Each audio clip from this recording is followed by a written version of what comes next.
Hi there. I think it's fair to say that as a society, we've sort of developed this idea that if we can do things to make our lives easier, if we can put something in place that automates the process or removes the responsibility of doing it, we try it. I mean, we just do. I think back to my grandparents. His house was meticulously maintained because he had seasonal checklists, and whether he had them written down or they were just in his head, I don't know. But on a regular basis, it's time to go out and aerate the lawn. It's time to go out and clean the gutters. It's time to go out and paint the house. It's time to go out and rake the lawn. It's, all of these things. And we look for ways to automate that. I mentioned gutters. One of the ways that we automate that, or at least we try to make our lives easier, is in the form of gutter guards, or leaf guards as they're known. There are things that we put in our gutters or on our gutters to prevent leaves from going in them, or pine needles. I live in a very piney area, and the purpose of that is so we don't have to get up there as often and clean them. The problem with that is we don't get up there as often to clean them, because when we are up there cleaning them, or when we're doing any type of regular maintenance item, we notice other things, right? We see things that require our attention and whatnot. If you have gutter guards in, like I have had for the last couple of seasons, I haven't been up there to clean my gutters. There's been no need to, because I'm not getting an accumulation of pine needles or leaves in them in the same way that I was prior to putting the leaf guards on there. However, that has led to other problems.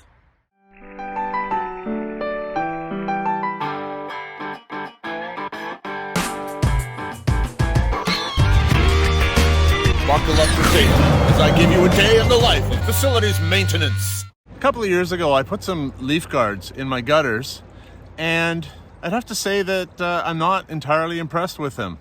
I've tried a couple of different varieties. I had the sponge kind that you stick inside the gutter. I've had the ones I'm taking out of here now are the aluminum ones that have the perforations in the top that allow water through, but leaves and pine needles that keeps them out. And while my gutters are cleaner, because I'm removing these now after a few seasons, I've noticed something else that is troubling, and the reason why I'm getting rid of them. Now, I will say that other than a slight silt in the bottom of the gutter, it's clean. And you can see the water dripping down, and that all looks good. But that water dripping off the edge of the shingle into the gutter, that's not what was happening while the gutter guard was in place. You can see them all on the ground down there. You see that little puddle of water on my barbecue down there? Well, that's not coming from the barbecue itself. It's coming from up underneath the soffits. And if you look down there, you can see brown drips hanging off the edge. So what was happening with these gutter guards, water that would otherwise be dripping off the edge of the shingle into the gutter, it didn't take too long before the gutter guard itself grew a bit of an accumulation of some pine needles. There's a little bit of moss there.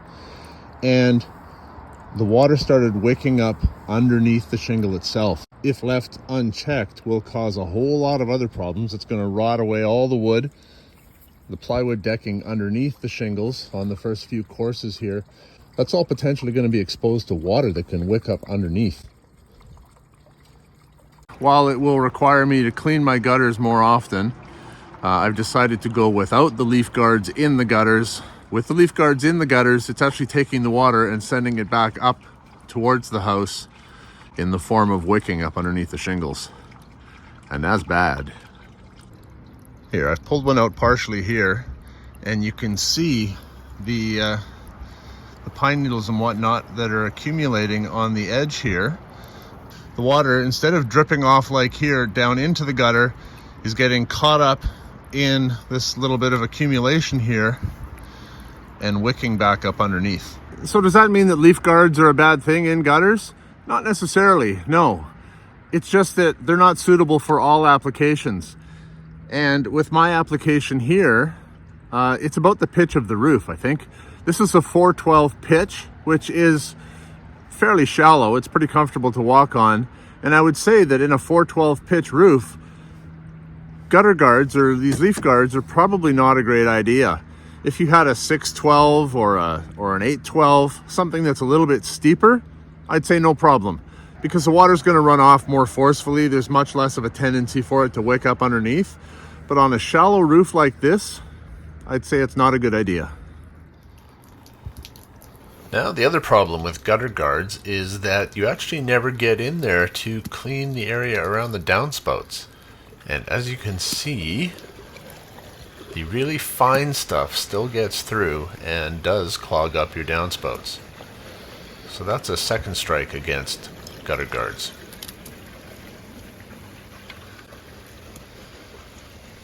Alright, so I've talked about strike one, the fact that water can wick up underneath the shingles. I've talked about strike two, and that is that the gutter guards actually impede you getting in there to clean your downspouts. Here's strike three, and what alerted me to the fact that something was really going on here. I started noticing water dripping through my soffits and dripping off the edge of my fascia board, and that is not good. In fact, it's really bad. And where that left me was thinking that just removing the gutter guards wasn't going to be enough. I had to take another step.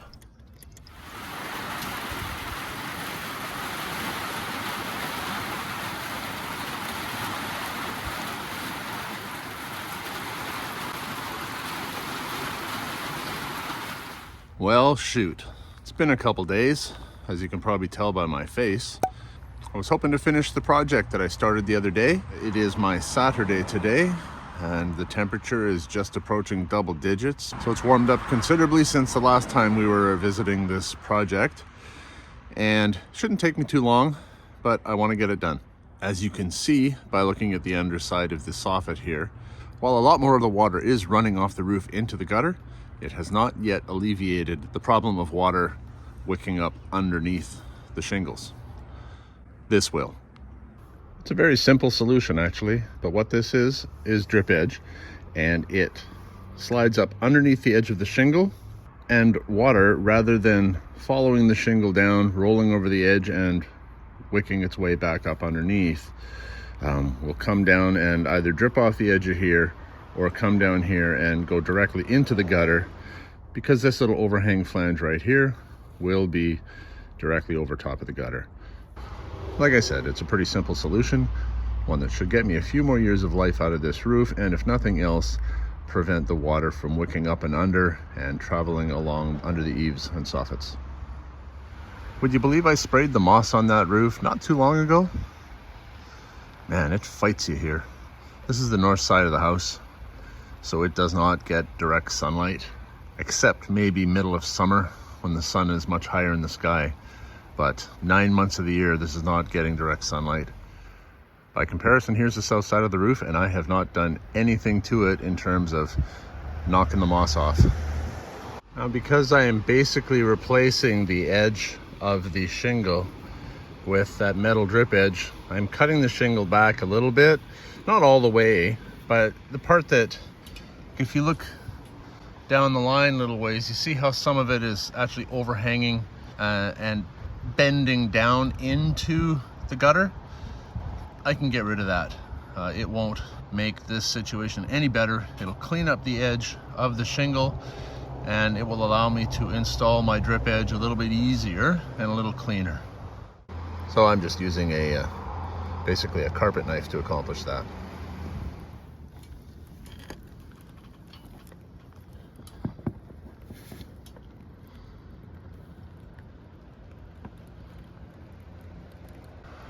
So when I talk about wicking, this is what I'm referring to. You see the water dripping off of the edge of my deck right there? And you see how the edge of the deck has a wet line on it? That's from 100% wicking. That water is not getting there by going through these multiple layers of shingles. It's being drawn up underneath the shingles, which the metal drip flashing will now prevent. Now bear in mind that if this was a new installation, it would be much easier because you'd just be building things in layers and wouldn't have to be trying to come at it after the fact. These shingles are over 20 years old now. My roof is getting near time for replacement anyway. I'm hoping to get a few more years out of it. But what I mean by that is along with the age of the shingles comes a brittleness and a very stubborn memory. The shingles are curved and in a position that they don't want to move from very easily. And so it's difficult with something like this to slip it underneath there by yourself. What I'm doing is I'm putting a fastener in at the end here just to hold that in place so that it doesn't pop out while I go and work my way down the line. And for fasteners, I'm just using what I have on hand. That'll work. I wouldn't use anything if it didn't work. And these are an anti-corrosive, nice big large headed screw designed for a metal roofing application, but it'll work here to put these in place for now. And if I can get all the water to drip into the gutter, then we will be able to eliminate this business that you see going on underneath the eaves. So if I look at the edge of the shingle over there, it kind of makes me laugh. It looks like somebody gnawing the meat off the bone of an underdone beef rib. And I can see that I've gotten much better on my cuts in this area here. It's much straighter looking. Well, I've made it to the end insofar as trimming the shingles back is concerned. Now to go back to the beginning and continue with the drip edge flashing. Take a look at that emerald blonde down there. Talking about the moss on the north side of the house. This area here is completely shaded all the time too. Well, I shouldn't say completely. It does ease up a little bit in the summertime when there's more direct sunlight on it. But I can't tell you how many times I've put moss killer down in this area too, and the new moss just takes its place faster than the old moss can die. Having said that, I do need to get up here now with I'll probably use a push broom and just turn it upside down and use the back side of the broom to work my way down and knock the moss off.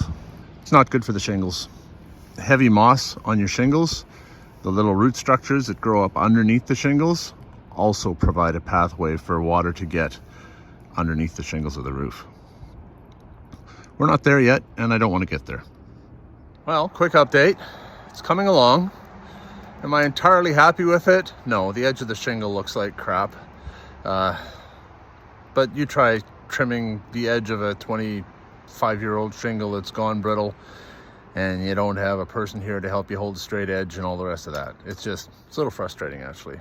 Having said that, I'm getting the drip edge in fine. That will solve the problem. It's just not as aesthetically... It's not as aesthetically as pleasing to the eye as I had hoped it would be. All things considered, it is what it is. I don't think there's any way around this. As for putting these fasteners in the face here, if this was a new installation, I wouldn't have to do that. They would be nailed in place from the top along with the installation of my my 3-foot wide membrane that goes down, my starter course, and then the actual shingles themselves. And when it comes time to redo this roof in a couple of years, I will be able to reuse this drip edge and install it as it should have been done initially. Well, actually, I don't know. 25 years ago, was that standard practice to install a drip edge on a roof like this? Don't know. I hope it is now, but I don't think it was when this roof was originally put on. Because, yeah, for a 412 pitch roof, as I've said before, I would highly recommend it. As I'm installing this drip edge flashing, I thought I'd show you another example of the way this water is wicking up underneath there. Look at that. There's a great shot. There's a great shot of how wet it actually is underneath there. And all that water makes its way to the eaves. And in this case, it's actually staining the side of my house running down. Unreal, eh? There's some water running behind the gutter down the fascia. So this drip edge flashing is going to eliminate all of that once it's installed. Well, I've got my drip edge flashing installed all the way from one end to the other. But it has gotten colder and rainier and windier, and I'm kind of done. It's taken a few hours actually.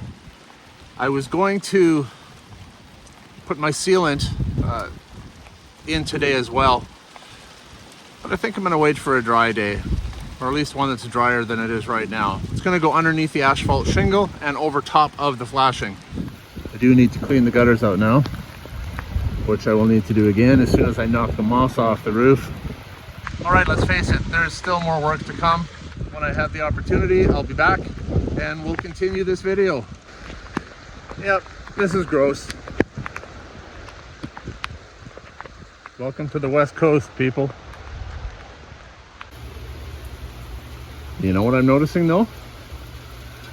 All those active drips that were coming off the back side of the fascia, that green board up there, they're drying up. You see drips coming off the edge of the gutter itself, but where it would have been, with this kind of rain, it kind of would have been raining inside here under the soffit. So even though I haven't applied any sealant at this point yet, that drip edge flashing is doing what it's supposed to do. Well, this is a bit of a surprise. It's the next day. My clothes have been washed, and if you can believe the weather report, I've got a few hours before it starts raining again. I can even see my shadow.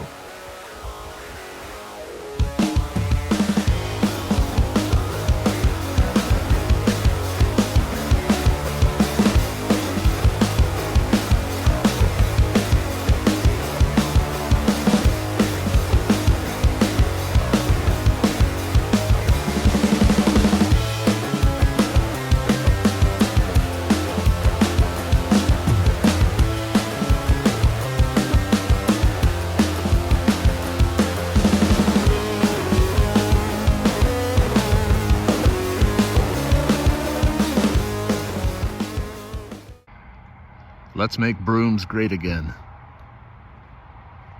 Well, if you want to know what about 1,500 pounds of moss and pine needles looks like, there it is.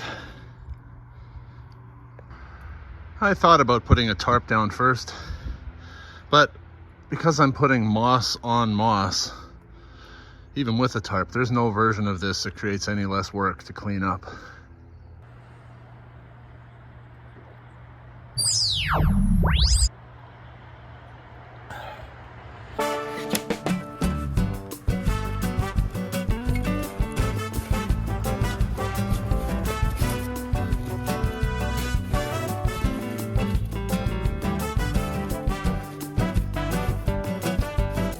My wife has offered to come outside and help me clean up at least the portion on the deck, but it makes no sense to clean that up prior to cleaning out the gutters. So that is what I am doing now. Trying to find solid ground underneath the feet of the ladder.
Well, when you're doing something like this, you kind of have to clean from the top down, don't you? But just like working at the school, there's always the cleanup factor, isn't there?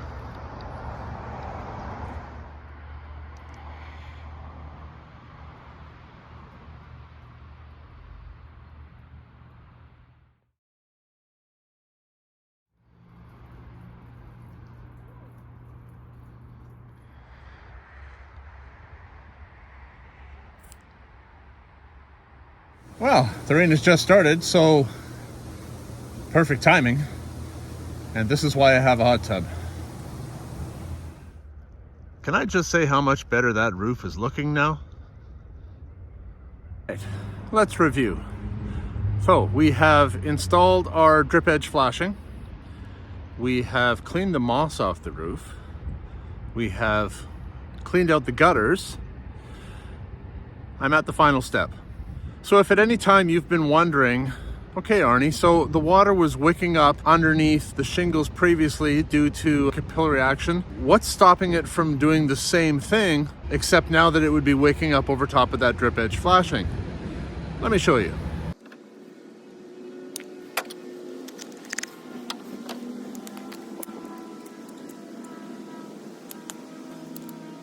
What I have here is a water Stop Mastic, my sealant.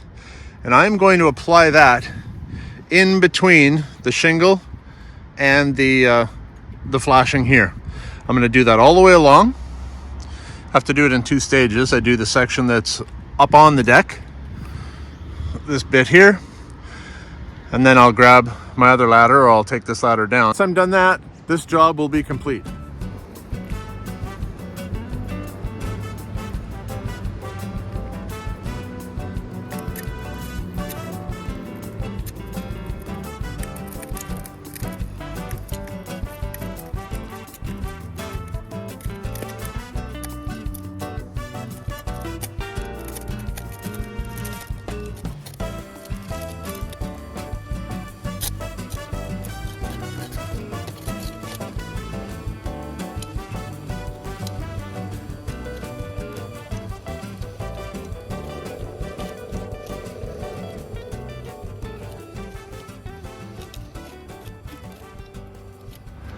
Well, I am 1/3 of the way.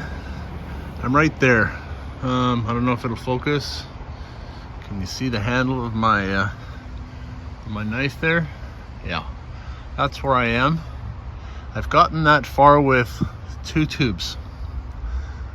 And so I can see right now I'm not gonna make it all the way. I've got 4 tubes altogether. I'm gonna need about 1.5 more tubes than I have.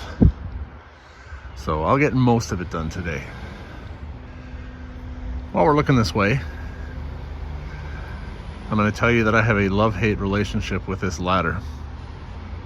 I used this ladder for years as a home inspector, as a building inspector, because it's like a little giant ladder, except that it's longer.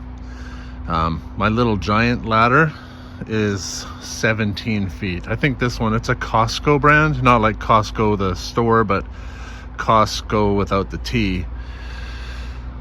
21 feet long, I think, from tip to tail. But it's heavy. It's a very heavy ladder, and I just hate moving it around. But it was nice because I could pack it up and move it for a while. When I was working, I had a station wagon. I didn't always have a truck. I had a Jetta wagon, and I could actually fit it in the back, along with my smaller little giant ladder, which served me for 95% of my inspections, both outside and inside. But I had this one just in case I needed something a little bit bigger, taller. So I use it for home now, but it's a beast. It's really heavy. I hate carrying it around. I've got this nagging shoulder injury, so every time I pick that ladder up and carry it around, it reminds me of why I don't like that ladder. You know what? I might just make it all the way. I had 2 different brands here, and the second brand that I've tapped into now is going a lot further than the first one did. It flows a lot easier, so I'm able to use a smaller bead, which might just get me to the very end. Well, I didn't quite make it all the way. I made it as far as there to there. So I'm going to wrap this up here. I appreciate you watching. For those of you who took the time to watch the whole thing, It always impresses me how many people actually do that, and I truly do appreciate it.